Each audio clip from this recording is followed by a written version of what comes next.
All right. Well, let's jump into our lectures for this week. I have two that I want to focus on. This first one I'm calling Faithing and Doubting, and the next one is going to be on faithing and churching. And if you've spent any time with me or have heard any of the work that I've done, you recognize.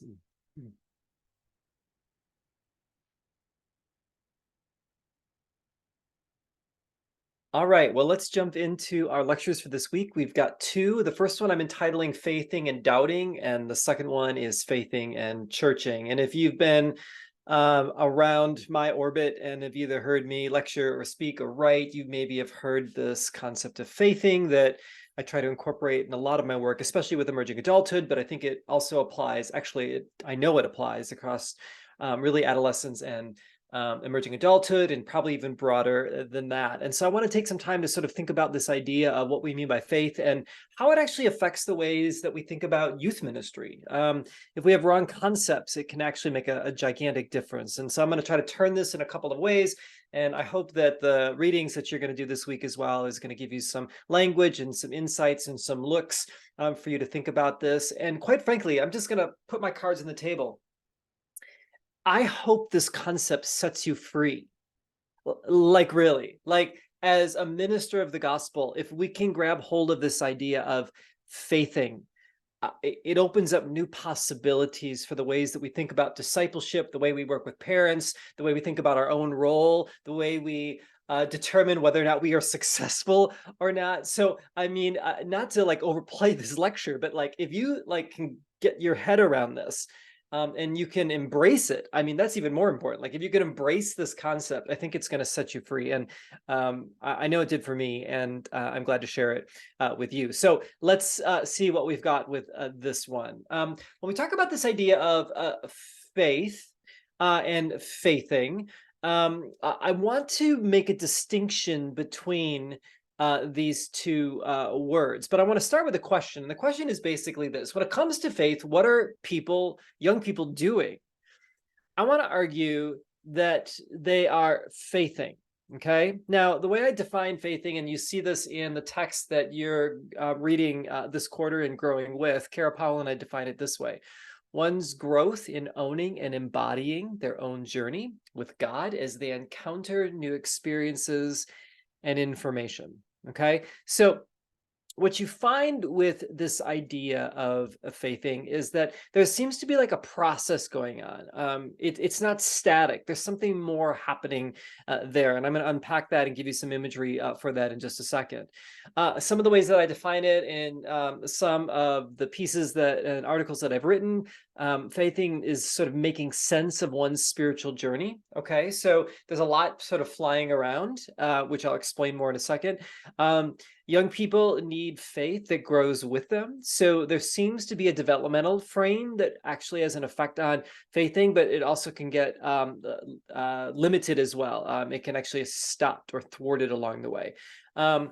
It's not merely learning more information. It includes, but is more than intellectual thinking. It's also relational and emotional, which becomes really, really important. So this idea of faithing, or the ways that we sort of embody the way that we lean into our faith journeys, is not simply intellectual. It has these other components as well, which I think is really, really important when we begin to think about young people's journeys. I think the instinct and the impulse by lots of leaders is when we see someone struggling, what do we want to do? We want to give them a book. We want to point them to a podcast. We feel as though somehow information will solve the problem or instantly lead to behavior or whatever might happen there. Now, there's nothing wrong with information. Many times there is an intellectual disconnect that needs to be looked at. But the literature seems to talk about this idea that there's also an emotional and relational component as well.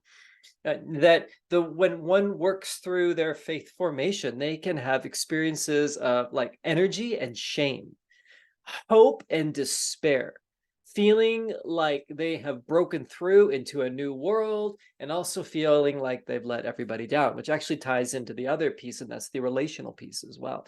That people, especially young people, but people in general, don't really faith um, on their own. There is usually some sort of relational dynamic happens. One's family, one's community, one's faith community, a mentor, friendships, whatever it might be. There seems to be a dynamic that has an effect there as well. So if I have a very supportive environment, a lot of times that can really nurture my faith. And when I have one that's quite wrought, this actually can have an effect on that as well. We talk about that a little bit in Growing With, and it's actually something that's in our research with Growing Young. And I hope to point you to some of those things along the way. So faithing has sort of this interesting component. Now, if I were to kind of give you a graphic of this, it might look like this.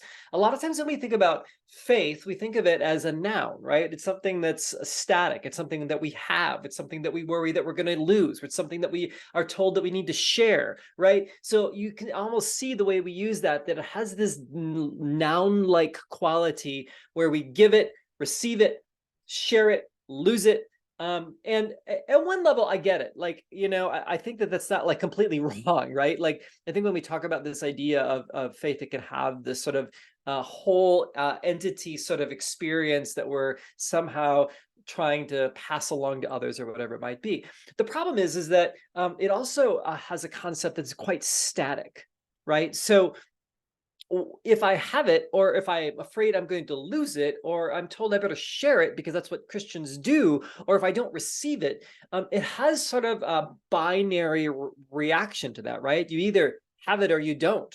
You've done it or you haven't. You've given it away or you haven't, right? And I think this oftentimes loads us up with a lot of shame. I mean, I don't know anybody's backgrounds necessarily. I mean, we are an evangelical seminarians, so a lot of times the students that come here come from some sort of evangelical background.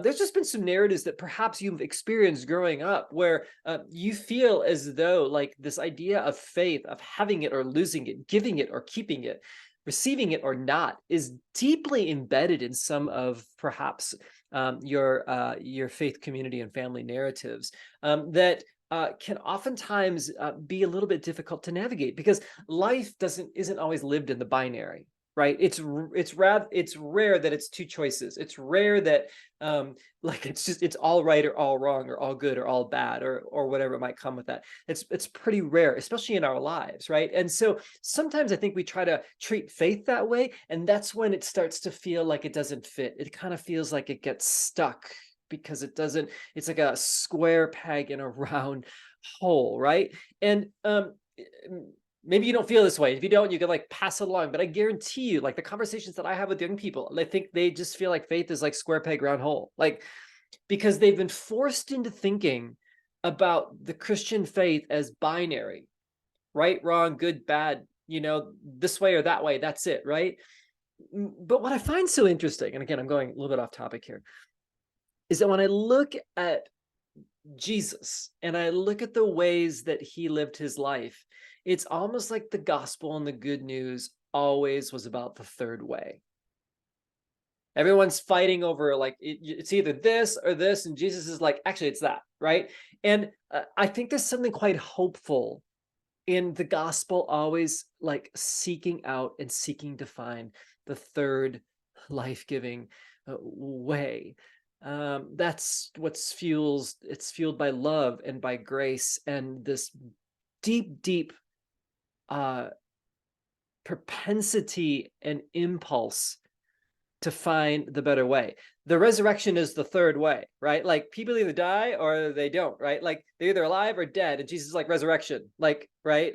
Like it's the life after death, right? Like, we are resurrected people. We are longing for resurrection, right? Like, so I think this is deep in our Christian narrative if we really want to grab hold of it. So if faith isn't a noun, what is it? Well, perhaps it's more like a verb, right? We don't have faith, we faith. There's a faithing component that comes to the fact that that faith like most things in life, is growing, changing, morphing, becoming, twisting, turning as we live our lives and try to negotiate this good news that has gotten a hold of us and we have somehow latched onto or we've been invited into. But it's sort of surfing with, if you will, our growing lives that are changing as we encounter new experiences and new information, right? as I'm growing, my mind is literally changing. It's developing as as my brain develops, but it's also developing in the ways that I'm able to think about constructs and all that comes with that, right? So this idea of faithing then leaves room for the third way. It leaves room to negotiate and renegotiate our relationship with God and our relationship with the world and how we are called to live into it, right? It harkens back a little bit to what I talked about last week about this idea of stability and instability, right? There's this ebb and flow of life where we have these flashes of stability where the world seems to make sense, but then there's this instability where we also have to renegotiate some things because all of a sudden something comes into our lives, into the picture of the way that we view the world that we haven't anticipated, right? And we have to like reimagine our beliefs, our assumptions, or how God works, or what it means to be faithful in a particular situation, right? That's the messy world that we live in, and faithing allows that possibility to happen with that. Now, I talk more about this in my emerging adult class, but I do think it applies a little bit to teenagers and certainly for emerging adults. And that is this: is that I believe that young people are searching for a faith that can keep up with their increasingly complex world, right? Now, I use faith as a noun there, but you can see the point. The point is that this aspirational faith, this good news gospel that young people are latching to, they want to know if it can keep up with their increasingly complex world. Does the faithing impulse allow for that? I believe it does. If we think that faith is static and just a noun, then we worry about whether or not people are having it or losing it, right? And I think that sometimes, if you really, really think about it, this is the narrative that often gets embedded in a lot of popular articles, like in Christian magazines or websites or whatever, right? Young people are losing their faith in droves, and we've got to do something about it. Just think for a second the assumption they're making about faith, that somehow faith is the static thing. Young people don't believe or use it or hold on to it the same way they did when they were younger. And so an older generation is freaking out like, oh my gosh, they don't believe in God anymore. But if we think that perhaps there's this faithing process going on, the real question is this: oh my gosh, young people are renegotiating their faithing in droves. Oh, well, that doesn't sound so bad. Seems like something that grown-up people begin to do, right? You see the difference? Like all of a sudden we sort of take the pressure off this journey, and maybe there's a hopeful, generous way that we can interpret the actions of young people rather than just assuming that they're just completely losing it. One more example for this, and maybe this is something we can talk about in one of our meetups during the week. I hear this all the time. I just had a person say this to me this week, almost like just assuming that, yeah, juniors and seniors in high school, yeah, they don't really come to youth group anymore. I mean, we always know there's the great drop off, blah, blah, blah. And then they went on to talk.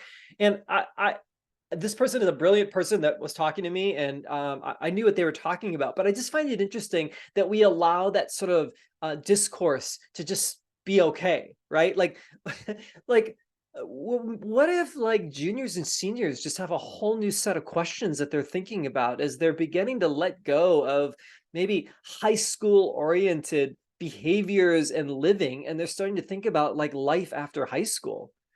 What if youth group is holding them back and they're looking for something more? Maybe it's not that they hate God or even youth group. Maybe they're just searching for something more because they are faithful, right? Like, we just turn this narrative a little bit, and all of a sudden it opens up new possibilities for us. Okay, pretty cool to think about. Now, I'm going to talk a little bit more about this in detail in my next lecture, but I also think we just need to understand that as we think about this idea of faithing and doubting and the negotiating that happens in there, there's also this churching that happens where actually faithing has a contagious component to it, where if I raise questions or I have new thoughts about the way that God works, or I relate to God, or how I'm trying to navigate the world, and I share that with you, sometimes you, if we're in relationship, can have an unsettling feeling inside.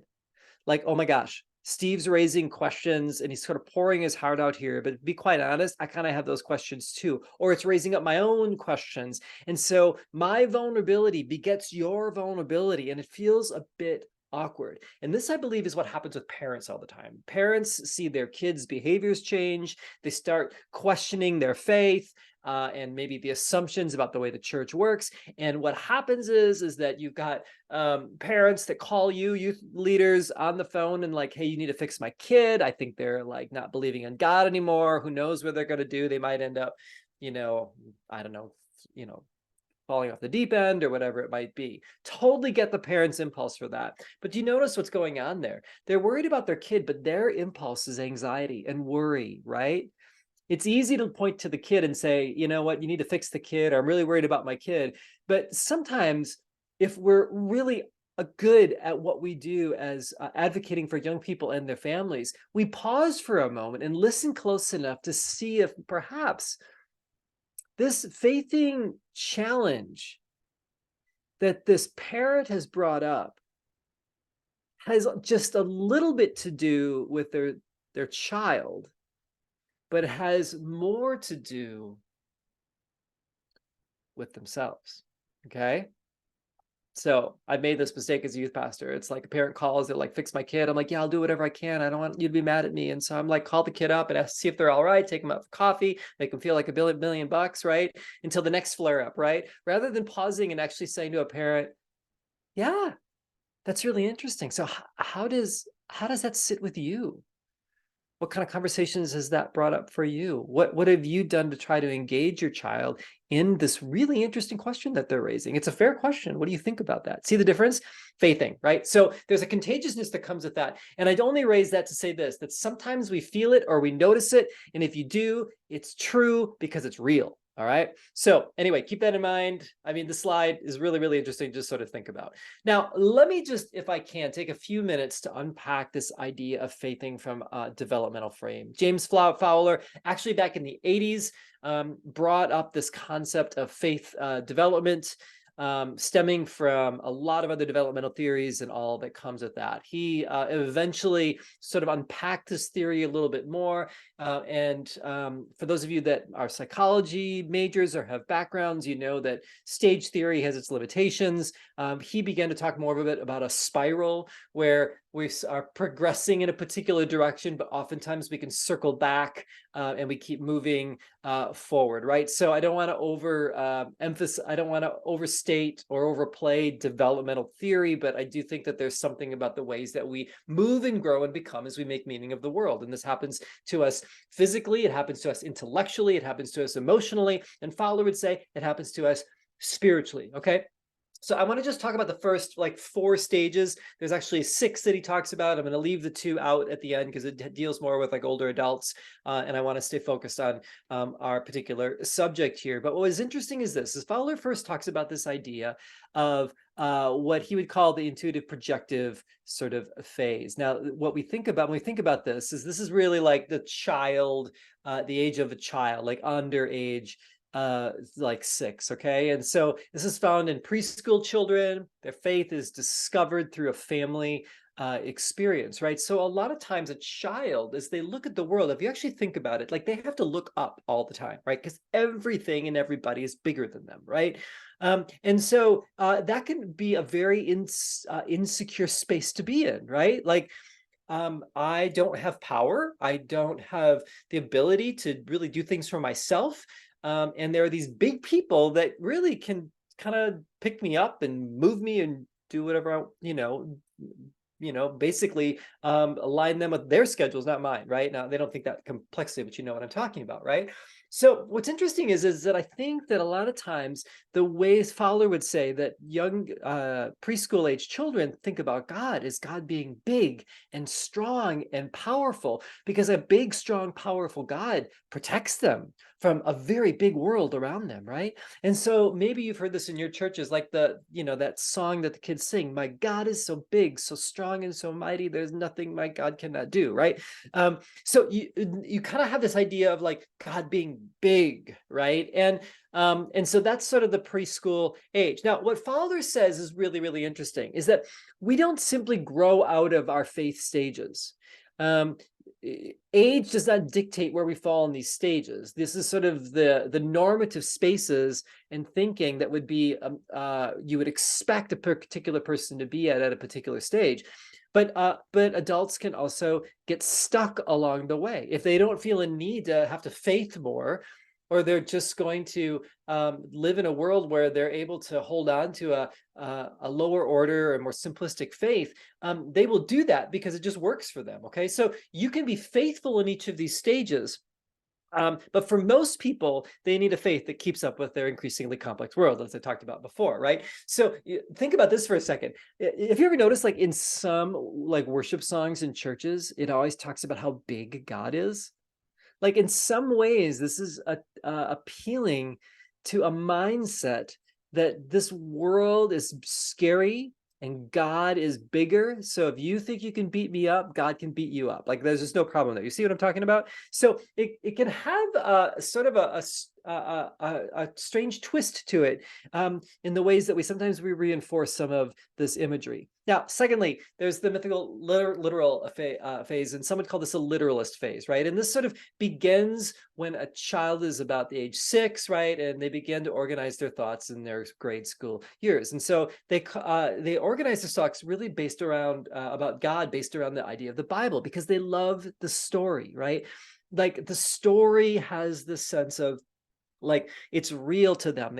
They can think about that. I used to read my kids the Bible before they go to bed every night. And it was one of these children's Bibles, right? It was kind of cool. We would read through each of the stories, over time, and at the end, I'd have my daughters sign their name, and then we'd start over again. So I have like in the back of some of these Bibles, like this progressive ways that they wrote their names, and it's kind of beautiful. Maybe you want to try that or pass that idea on to someone else, and you could like claim it as your own. I don't really care. But yeah, for me, it was really meaningful. But it was really interesting because at night, like my kids would be like, they'd say to me, they are grade, 6, 7, 8, 9 years old. They'd like, I'd be getting them ready for bed, and I would read a story to them. But then they'd look at me and they go, "Please, Dada, read Bible. Please, Dada, read Bible." And now let me tell you something. I just thought I was like the best Christian dad in the world, right? Like my kids are begging for me to read the Bible to them, right? Like, thank you very, very much. Well, what was actually happened is number one, they just didn't want to go to bed. And number two, they actually do love the stories. It's the way that they begin to understand who God is. And so what we find throughout the scriptures is these narratives that are told to children that give them a better conceptual understanding of who God is and how God works in the world and how perhaps they fit in the story, right? Now, the downside to this is that when an adult gets stuck in the literalist phase, they take the Bible literally. They don't think about the nuance that comes with the scriptures and all that comes with that. And a lot of times these people will have this bumper sticker on the back of their car, right? The Bible says it, I believe it, and that settles it. Like somehow the Bible is like, all you have to do is read it and makes complete sense, and we can't understand why we're debating about anything, right? Like unfortunately, if you go on social media, a lot of times people will be like, well, the Bible clearly says, and we're like, really? It's that clear, right? Like as scholars, we kind of know there's a lot of interpretation that goes into that. You have to take into account culture and language, the fact that English is not the original language of the Bible, and all that comes with that, right? But a literalist just basically thinks like, look, there's this story, it's literal, we just need to understand it, and if we just get the story, then everything's going to make sense. Okay. Now, again, if you are a child and you're a literalist, you are living faithfully within that stage. Even if you're an adult, you maybe can, but you can find that in many ways there's a limitation to this view of the way that we think about faithing, right? Because life is more nuanced than that, right? You need a faithing impulse that allows you to negotiate a lot that comes your way. Now, what we know, especially as we move into the teenage years, is that a lot of them fall into this loyalist stage, right? Now, the loyalist stage, I'll just read it here. It's a conformist stage where prescriptive and reinforced beliefs and behaviors are powerful and influential, including stating what's right and wrong, this us versus them mentality, a persecution mindset. Some would call this an oppositional subculture, right? Where the world is out to get us, but we're the faithful ones and we're going to remain true. Or almost a hero and authority worship, where a lot of times the pastor is seen as the one that, or the youth pastor is seen as the one that, knows what they're talking about, and we just have to believe them and trust them, right? So the loyalist stage, in many ways, is the one that sees an authority figure, and because the authority figure says something is true, they say it must be true. Or if the community all agrees that something is true, then they assume that that's the way it must be true, okay? Now, again, if you're a teenager, this can be really, really encouraging to have a community around you that reinforces beliefs and brings clarity to that. It gives you a sense of connection and community and affirmation and closeness. All those things can be really, really helpful and important for a teenager that's trying to put language to what it means for them to live out their faith. Now, the downside to that for a teenager is that sometimes what we find in youth ministry is that when a youth leader leaves their church or a youth group and goes somewhere else, a lot of young people have disorienting experiences. They, in some ways, almost reject the faith, right? Why? Because they put so much stock and hope in this youth leader, mentor, small group leader that they knew, and trusted. And now that they're not there anymore, they don't have like a person that's close to them that can help them think about what faith looks like or what is true. And it's very disorienting for them. That's why when youth leaders pick up and leave too quickly and move from place to place, it's not just not a great idea for like your career, but it actually can be devastating for young people because they begin to finally learn and trust somebody. And just in that moment when they have that sort of this spiritual advocate in their lives, that person leaves, and it's really, really hard and disorienting. And so I think I think one of the things that we're committed to at FYI and the work that we're doing is to constantly say, how do we train youth leaders in such a way that they're able to stick around longer in the spaces that they are called to? Why? Because it advocates for young people. The longer that they can be in that space doing good work and a young person can have someone like that in their lives, the better it is for them, right? Pretty interesting. Okay, so the downside of this, if you're an adult, is that if you get stuck in this particular phase, you actually become a bit of a loyalist and someone that does two things. One is you still put a lot of stock in what the senior pastor or youth pastor has to say, usually someone that's an authority figure. And sometimes this authority can be abused. And people become basically minions as in part of an organization or in a church. The second thing that can happen is loyalists are very protective of the community. They don't like change. They don't like anybody questioning the community. They don't want anybody to say that the community is wrong or that the community should do anything differently. Okay, so Fowler would say that the majority of adult churchgoers in most churches fall in the loyalist stage. It's interesting to think about, right? They want to preserve the culture. They give authority to the pastor. And they are affirmed by what they all collectively agree on together. Discord is not appreciated. Questions are pushed down. And doing things differently is resisted. Okay? This is when we get into tradition and everything else, okay? And so this becomes a problem, and this happens all the time. I worked for a church in Grand Rapids with a fairly famous senior pastor, and it was amazing to me how we had an amazing community, quite frankly. I mean, it was one of the best church experiences I've ever had. But when this individual left, I was amazed at the number of people that sort of left our community and went to find another one. And I realized that as I thought about Fowler's stages of faith, that in many ways, loyalist people are always, if they feel a void or a gap in an authority figure that is cool or smart or authoritative and tells them what to do, if they don't get it here, they're going to go find the next show in town and go there. Okay, so a lot of people picked up and went to find something else, right? Now, I mean, I'm not judging them as far as whether that's a good or bad idea, but I think that Fowler's stages of faith help me understand what's going on there. And it's something for us to perhaps just consider along the way. Now, what happens eventually is that we move to this critic stage, right? This is really sort of end of teenage years into emerging adulthood. This is probably the most difficult stage for people because this is when people get enough strength and challenge in their own lives where they're searching for authenticity, they're critically reflecting on their own faith journey, and they start asking questions of their community. And this is where the why questions come up all the time. Why do we do it that way? Well, why do we say that we care about this in our mission statement, but we don't do anything in the budget? Why is it that this group gets all the attention, but this group gets none? Why don't we think about national holidays that speak about race or gender or sexual orientation topics, right? Like, why don't we do that, right? Like, so what can happen is the critic oftentimes is trying to seek to bring together and understand and appreciate where they came from, but also asking questions of the community because they're just not going to take it at face value anymore. They want to know the why behind the what, okay? Now, as you can imagine, the loyalist becomes very suspicious of the critic, and the critic becomes very annoyed with the loyalist. And this is where oftentimes a lot of sparks flare, okay? So I think these stages of faith then have a way of impacting the ways that we think about one's faith journey and also about the many dynamics that are flying around even in our churches and our youth groups. Now, really quickly, you're like, are there more stages? Yes, Fowler talks about two more. There's one called the seer.